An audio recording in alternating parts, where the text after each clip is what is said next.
Y esta es la copia de la carta que enviaron al rey Artajerjes. Tus siervos del otro lado del río te saludan. Sea notorio al rey que los judíos que subieron de ti a nosotros vinieron a Jerusalén y edifican la ciudad rebelde y mala, y levantan los muros y reparan los fundamentos.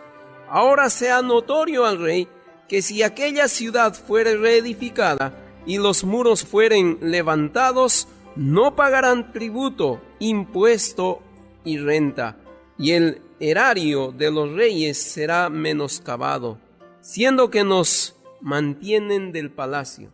No nos es justo ver el menosprecio del rey, por lo cual hemos enviado a hacer saber al rey. ¿Qué está pasando? Pues este rey, Asnapar, ve que los judíos están reconstruyendo los muros de su ciudad. En aquellas épocas, reconstruir los muros de su ciudad significaba una independencia. Significaba, ya no me voy a dejar tocar por ti, me voy a defender de tu maldad. Entonces, cuando Asnapar ve que están reconstruyendo los muros de Jerusalén, pues escribe una carta a Artajerjes y le dice: necesito tu ayuda, tenemos que aplastar la rebeldía de este pueblo. Se están atreviendo a reconstruir sus muros, no puede ser posible, vamos a destruirlos. Y consigue la ayuda, y Artajerjes envía la ayuda para destruir a Jerusalén, no permitir la reconstrucción de los muros de Jerusalén. Verso 23. Entonces, cuando la copia de la carta del rey Artajerjes fue leída delante de Reum, Artajerjes responde, y fue leída esta carta, y de Sinsai, secretario, y sus compañeros fueron apresuradamente a Jerusalén a los judíos y les hicieron cesar con poder y violencia. Inmediatamente fueron y con poder y violencia hicieron cesar la obra de reconstrucción. Entonces podemos notar, hermanos, un aspecto aquí. Los de Nínive estaban acechando a Israel. Los de Nínive se burlaban del Dios de Israel. La pregunta que sale aquí, hermanos, es: ¿por qué Jehová estaba permitiendo esto? ¿Por qué Jehová permite que hombres tan malos estén golpeando tan duramente al pueblo de Israel? La respuesta es, hermanos, Dios muchas veces usa circunstancias duras para que nosotros aprendamos. Dios usa esas cosas para que nosotros aprendamos a ser fieles a Dios. Quiero mostrarles un verso en el Nuevo Testamento. En el libro de Mateo, capítulo 18, verso 7, ¿qué dice? Libro de Mateo, capítulo 18, verso 7. Mateo 18, 7 dice: ay del mundo por los tropiezos, porque es necesario que vengan tropiezos. Y el Señor Jesucristo está diciendo: es necesario que vengan tropiezos, es necesario. Necesitamos para nuestro crecimiento espiritual los tropiezos. Pero luego, ¿qué dice? Pero ay de aquel hombre por quien vienen los tropiezos. Dios, hermanos, está diciendo: es necesario que vengan tropiezos a tu vida. Sí. ¿Para qué? Para que crezcas, para que madures, para que te vuelvas más sólido en las cosas de Dios. Necesitas de pruebas, necesitas de dificultades para entender a Dios. Si tú no tienes una dificultad, ¿cómo puedes ver la mano protectora de Dios?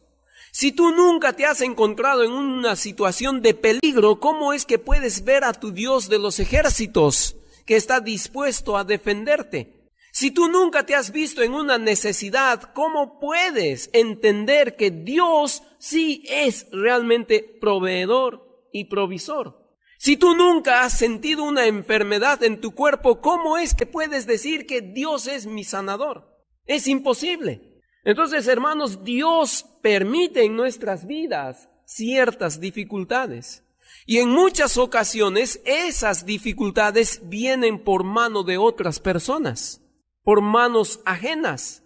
Muchas veces Dios permite que sucedan cosas en tu vida por medio de otras personas. Dios es permisivo porque busca que nosotros crezcamos. La Biblia dice que a los que aman a Dios, todas las cosas le ayudan a bien. Todas las cosas. Incluso si alguien se mete a tu casa y roba todas las cosas. ¿Dios lo permitió? Sí. ¿Por qué? Porque busca algo para ti. Entonces, aquel ladrón que entró a tu casa y te dejó vacía la casa, ¿fue un objeto de Dios? ¿Fue usado por Dios? ¿Fue un instrumento de Dios? Sí, pero ¿eso justifica al ladrón?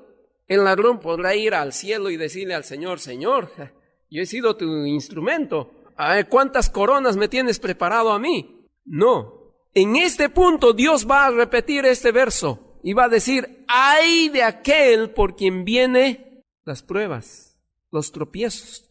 ¿Es necesario en tu vida? Sí, pero ay de aquel por quien vienen esos tropiezos. Hermanos, era necesario que los israelitas sufran por la presión de los de Nínive. Era necesario. ¿Por qué era necesario? Miren, hermanos, en qué condición espiritual vivían los de Israel. Quiero mostrarles rápidamente la maldad de Israel. Busquen en Segunda de Reyes, y ahí encontramos algo acerca de la maldad de Israel. ¿Cómo vivían estos hombres? Capítulo 21, verso 1. De 12 años era Manasés. Ahora, Manasés es un rey que gobernó justo en ese periodo, en el periodo en que Nahum está predicando. Manasés es un rey que estuvo justo entre Sennacherib y todos los reyes asirios. Él fue un rey ubicado justo en ese periodo. Entonces, cuando Nahum está predicando, cuando Nahum está cumpliendo su ministerio, este era uno de los reyes en Israel. De 12 años era Manasés cuando comenzó a reinar y reinó en Jerusalén 55 años. El nombre de su madre fue Jepsiba. E hizo, verso 2, e hizo lo malo ante los ojos de Jehová, según las abominaciones de las naciones que Jehová había echado de delante de los hijos de Israel. Porque volvió a edificar los lugares altos que Ezequías su padre había derribado. Y levantó altares a Baal, e hizo una imagen de acera, como había hecho Acab, rey de Israel. Y adoró y todo el ejército de los cielos. Y rindió culto a aquellas cosas. Asimismo edificó altares en la casa de Jehová, de la cual Jehová había dicho, no, yo pondré mi nombre en Jerusalén. Y edificó altares para todo el ejército de los cielos en los 2 atrios de la casa de Jehová. Y pasó, miren lo que hizo este hombre, y pasó a su hijo por fuego. Hermanos, había una estatua de hierro con las manos extendidas así. Y el mundo pagano lo que hacía es prendía fuego a los pies de esta estatua, calentando los brazos de esta estatua hasta que esté al rojo vivo. Y estos hombres traían a sus hijos como una ofrenda a su Dios y lo ponían en los brazos de este Dios. Eso hacían. Y Dios dijo, destruyan eso. Eso es abominación. No hagan eso en mi pueblo. Eso no debe nombrarse en mi pueblo. ¿Y qué hizo Manasés? Manasés pasó a su hijo por fuego, lo entregó a ese Dios, mató a su hijo para adorar a esos dioses. Así era Manasés. Y no solo él, sino que así hizo con todo el pueblo. Hizo que todo el pueblo adore a esos dioses. Desvió la fe del pueblo. Verso 14, nos saltamos hasta el verso 14. Y desampararé el resto de mi heredad y lo entregaré en manos de sus enemigos y serán para presa y despojo de todos sus adversarios. Dios ya estaba molesto. No pueden seguir así. La maldad de esta nación es demasiado. Es terrible esta nación. Me adoran a mí, pero están levantando altares por todas partes. Hermanos, la espiritualidad de Israel estaba en esa situación. Así estaba la espiritualidad de Israel. Nahum empieza a predicar cuando el pueblo de Israel estaba totalmente desviada. Entonces Dios permitió que los reyes de Asiria golpeen duro a la nación de Israel. Les den duro. ¿Por qué? Porque lo necesitaban. Necesitaban ver que Dios es celoso de su santidad. y no va a permitir que vivan de esa forma. Dios va a intervenir. En el libro de Lucas capítulo 17, verso 1, vuelve a decir el Señor Jesucristo. Dijo Jesús a sus discípulos, imposible es que no vengan tropiezos. Interesante que el mismo Señor Jesucristo está usando esa palabra imposible. Él todo lo puede, pero es el Señor Jesucristo quien dice, imposible es que no vengan tropiezos. Eso debe animarnos a nosotros los creyentes. ¿Estás pasando por dificultades? Sí, estás dentro de la voluntad de Dios. No creas que desde que te conviertes en adelante nadie te va a tocar. El Señor Jesucristo está diciendo, imposible es que no vengan tropiezos. Es imposible. No te hagas ilusiones de que desde que te conviertes no va a pasar nada en tu vida. Más bien, si no pasa nada en tu vida, debes preocuparte.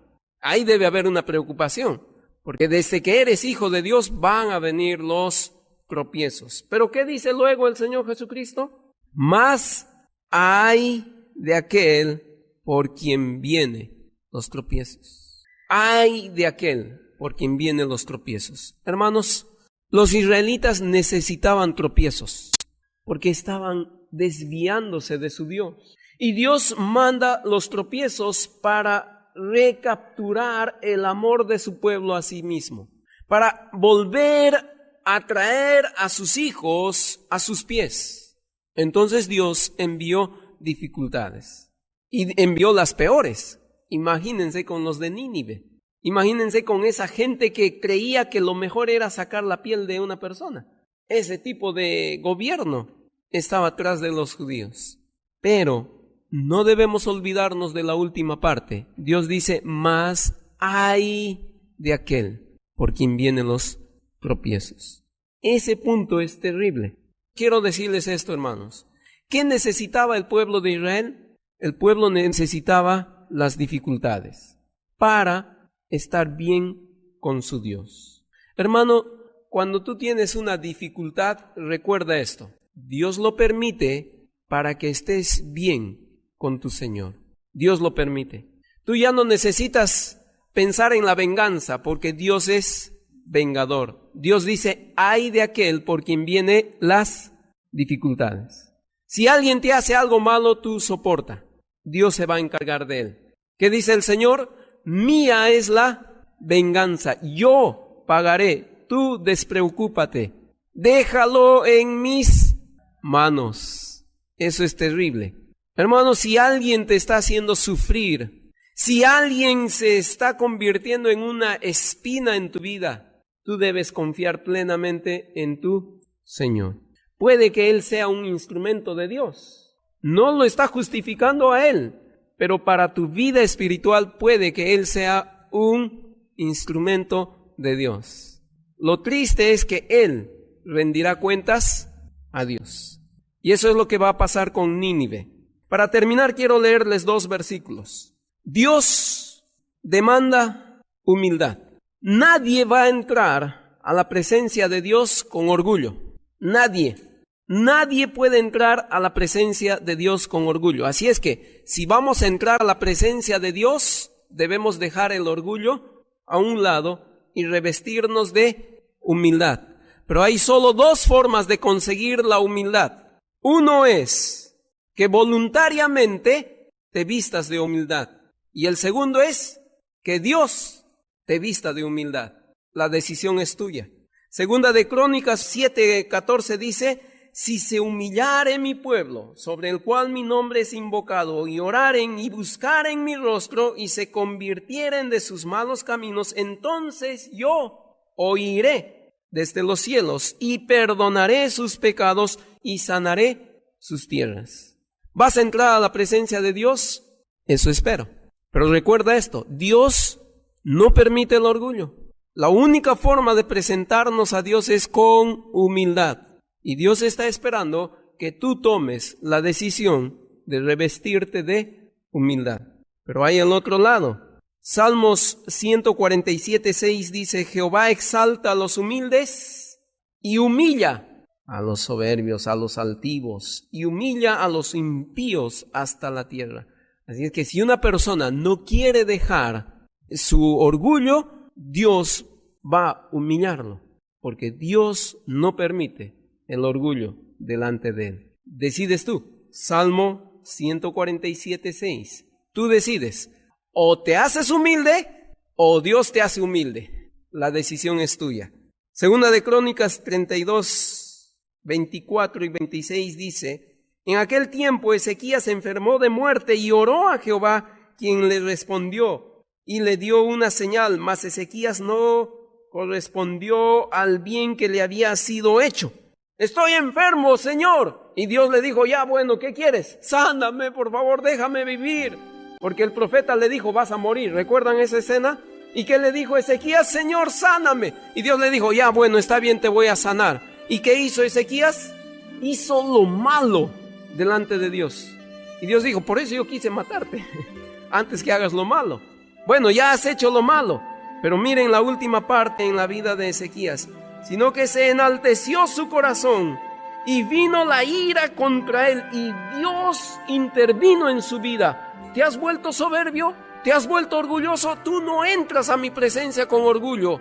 No entras a mi presencia. Así es que la ira de Dios vino sobre Ezequías y lo humilló.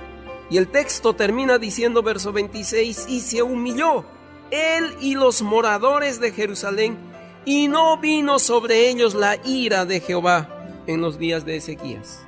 En estos últimos días de Ezequías, Dios perdonó al pueblo porque se humillaron.